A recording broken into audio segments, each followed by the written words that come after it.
നമസ്കാരം. Raf talk മലയാളത്തിലേക്ക് എവർക്കും സ്വാഗതം. ISLലെ കേരള ബ്ലാസ്റ്റേഴ്സ് 14-ാം തീയതി ഉദ്ഘാടന മത്സരത്തിൽ മോഹൻ ബഗാൻ സൂപ്പർ ജയൻസുമായിട്ട് ഏറ്റുമുട്ടുകയാണല്ലോ. അതിന് മുന്നോടിയായിട്ട് ഇന്നിപ്പോൾ കേരള ബ്ലാസ്റ്റേഴ്സ് പ്രസ് കോൺഫറൻസ് നടത്തിയിട്ടുണ്ടായിരുന്നു. ഈ സമയത്ത് കേരള ബ്ലാസ്റ്റേഴ്സിൻ്റെ ഹെഡ് കോച്ച് ഡേവിഡ് കാറ്റല ഈ ഒരു സീസണിലേക്കുള്ള പ്രതീക്ഷയെക്കുറിച്ച് പ്രതികരിക്കുന്നുണ്ട്. അദ്ദേഹം പറയുന്ന പ്രതീക്ഷകളൊക്കെ വളരെ വലുതാണ്, പക്ഷേ നല്ലൊരു പ്രീ സീസൺ ലഭിച്ചിട്ടില്ല. ആകെ 10-15 ദിവസം മാത്രമാണ് ലഭിക്കുക. എന്തായാലും നല്ല രൂപത്തിൽ മുന്നോട്ട് പോയി ഇമ്പ്രൂവ് ആവും, എവറി ഡേ ടീം ഇമ്പ്രൂവ് ആവും എന്ന പ്രതീക്ഷയിലാണ് ഉള്ളത് എന്നാണ് അദ്ദേഹം പറഞ്ഞത്. അതോടൊപ്പം തന്നെ കൊച്ചിയിൽ ടീമിനെ പരിശീലിപ്പിച്ചിറക്കുന്നതിൻ്റെ ഒരു എക്സൈറ്റ്മെൻറ്റും അദ്ദേഹം പങ്കുവെക്കുന്നുണ്ട്.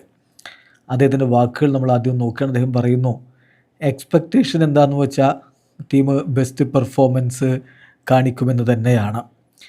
യാഥാർത്ഥ്യം എന്താണെന്ന് വെച്ചാൽ we don't had best pre season. നല്ലൊരു പ്രീ സീസൺ ഞങ്ങൾക്ക് ലഭിച്ചിട്ടില്ല എന്നതാണ് യാഥാർത്ഥ്യം. വെറും 15 ദിവസത്തെ ട്രെയിനിങ്, പക്ഷേ നല്ല രൂപത്തിലാണ് നമ്മൾ കാര്യങ്ങൾ ചെയ്യുന്നത്. We are in correct way. പ്രതീക്ഷ എന്ന് പറഞ്ഞാൽ ടീം ഇമ്പ്രൂവ് ആവും, എവറി ഡേ ഇമ്പ്രൂവ് ആവും എന്നുള്ളതാണ് നമ്മുടെ പ്രതീക്ഷ.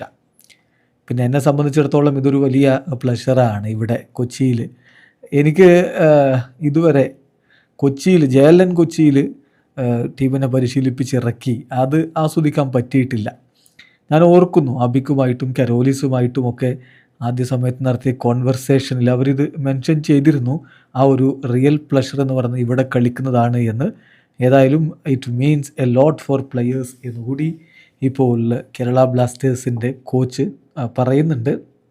ബ്ലാസ്റ്റേഴ്സ് ആരാധകരുമൊക്കെ വലിയ പ്രതീക്ഷയോടുകൂടി കാത്തിരിക്കുകയാണ്. ഇപ്പോൾ ബ്ലാസ്റ്റേഴ്സിൻ്റെ താരം ബികാഷ് യുംനാമും ഇത് തന്നെ പറയുന്നുണ്ട്, it's nice to be back here എന്ന്. സോ കൊച്ചിയിൽ ഒരിക്കൽ കൂടി ബ്ലാസ്റ്റേഴ്സ് ഇറങ്ങുമ്പോൾ മികച്ചൊരു പ്രകടനം എല്ലാവരും പ്രതീക്ഷിക്കുന്നുണ്ട്. ആദ്യ മത്സരത്തിൽ കേരള ബ്ലാസ്റ്റേഴ്സ് മോഹൻ ബഗാൻ സൂപ്പർ ജയൻസുമായിട്ട് ഏറ്റുമുട്ടുന്നു. അതിന് ശേഷം ഫെബ്രുവരി 22-ന് ഹോം മത്സരത്തിൽ മുംബൈ സിറ്റിയുമായിട്ട് ഏറ്റുമുട്ടുന്നു. അങ്ങനെ ഇനി അങ്ങോട്ടൊരു പൂരത്തിൻ്റെ സമയമാണല്ലോ. വീഡിയോ അവസാനിക്കുന്നു. ഫുട്ബോൾ ലോകത്ത് കൂടുതൽ വിശേഷങ്ങളുമായി റാഫ് ടോക്സ് എത്താം.